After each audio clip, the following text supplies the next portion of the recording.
Pengertian teks eksplanasi. Jadi sebelum kita membahas tentang atau lebih jauh tentang teks eksplanasi, kita akan mengupas dulu apa sih itu teks eksplanasi. Teks eksplanasi dapat disamakan dengan teks yang menceritakan prosedur atau proses terjadinya sesuatu. Jika sebelumnya adalah teks prosedur mengenai cara melakukan sesuatu, nah teks eksplanasi berkaitan dengan proses terjadinya sesuatu.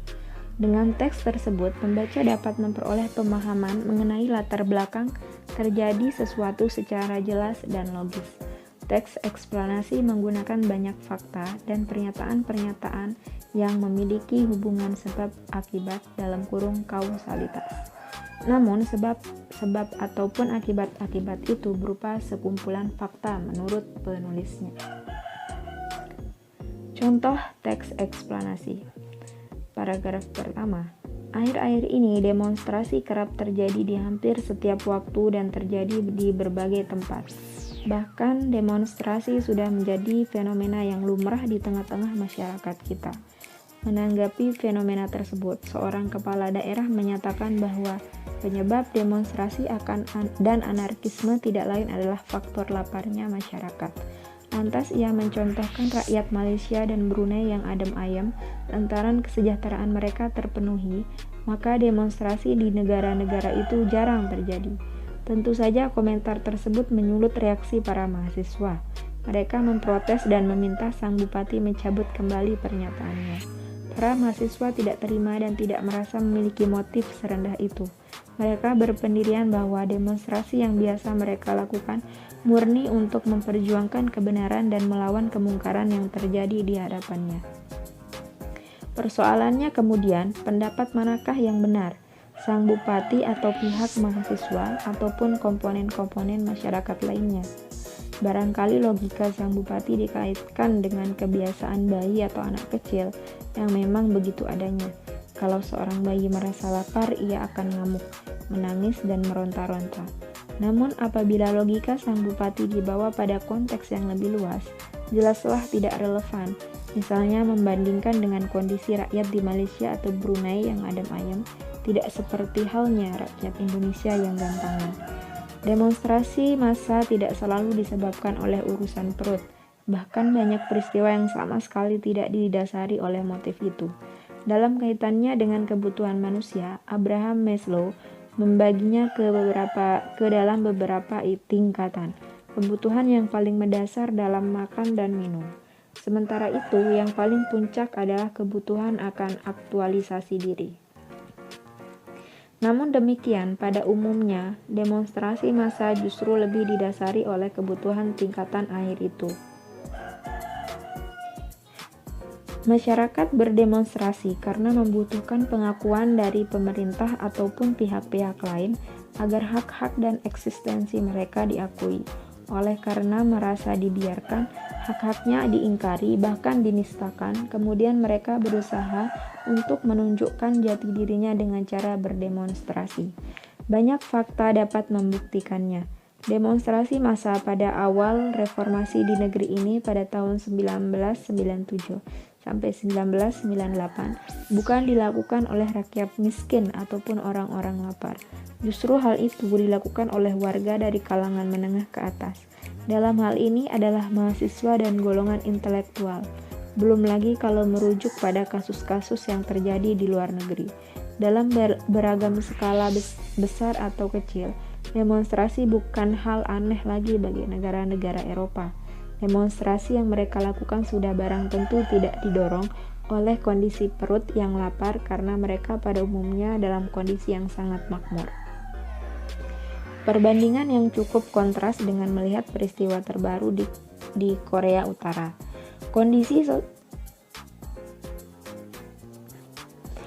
Kondisi sosial ekonomi warga negaranya sangat jauh terbelakang. Kemiskinan menjadi pemandangan umum hampir melanda di seluruh pelosok negeri.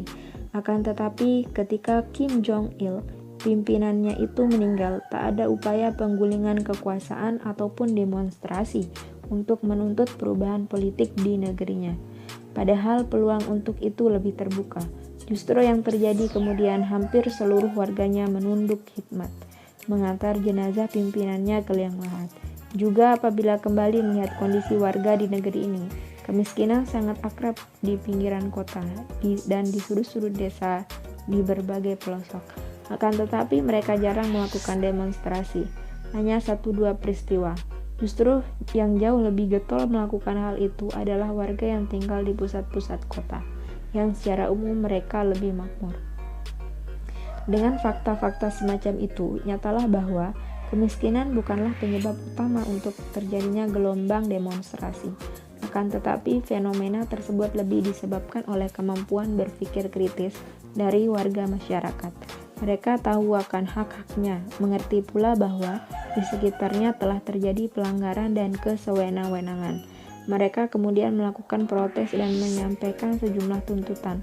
Apabila faktor-faktor itu tidak ada di dalam diri mereka, apapun yang terjadi di sekitarnya, mereka akan seperti kerbau dicocok hidung, manggut-manggut dan berkata, ya, pada apapun tindakan dari pimpinannya, meskipun menyimpang dan bahkan menzalimi mereka sendiri. Nah, dari contoh teks eksplanasi di atas, kita bahas dulu bahwa teks tersebut terdiri atas paragraf-paragraf yang merupakan paparan tentang sebab akibat maraknya demonstrasi di tengah-tengah masyarakat. Jadi, paragraf-paragraf tadi merupakan bagian yang memang membahas secara rinci sebab dan akibat terjadinya demonstrasi yang sesungguhnya ya. Teks itu dapat dikelompokkan sebagai teks eksplanasi karena memang setiap paragrafnya mengandung sebab akibat yang dinilai sebagai fakta oleh penulisnya.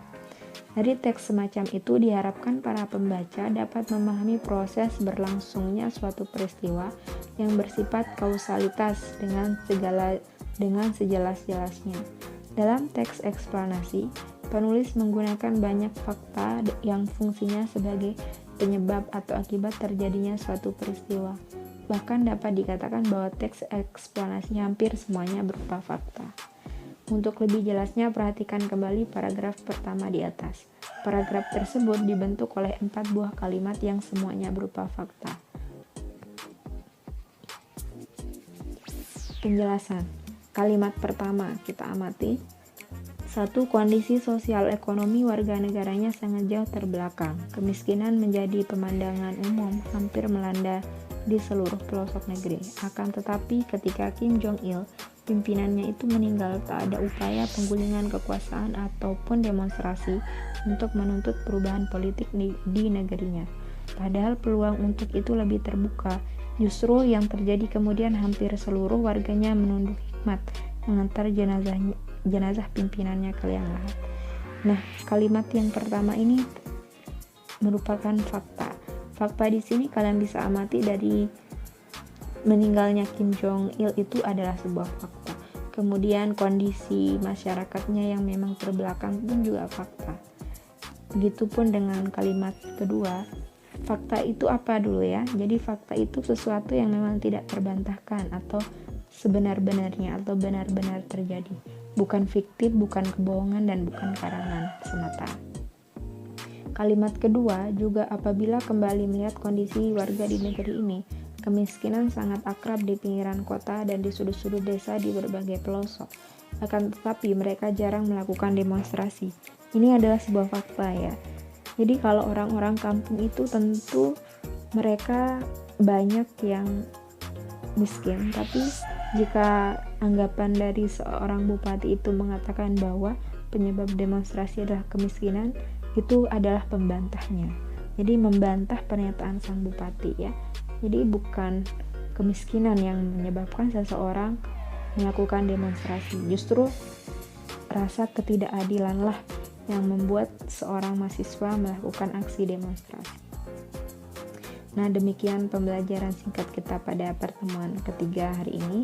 Nanti pada pertemuan selanjutnya akan dijelaskan teks eksplanasi lebih terperinci. Semoga apa yang kita lakukan hari ini bermanfaat dan tercatat sebagai amal ibadah. Untuk tugas pada pertemuan ketiga akan Ibu share di laman SHK. Silakan kalian bisa mengecek laman SHK masing-masing. Marilah kita tutup dengan hamdalah dan doa kafaratul majelis. Alhamdulillah.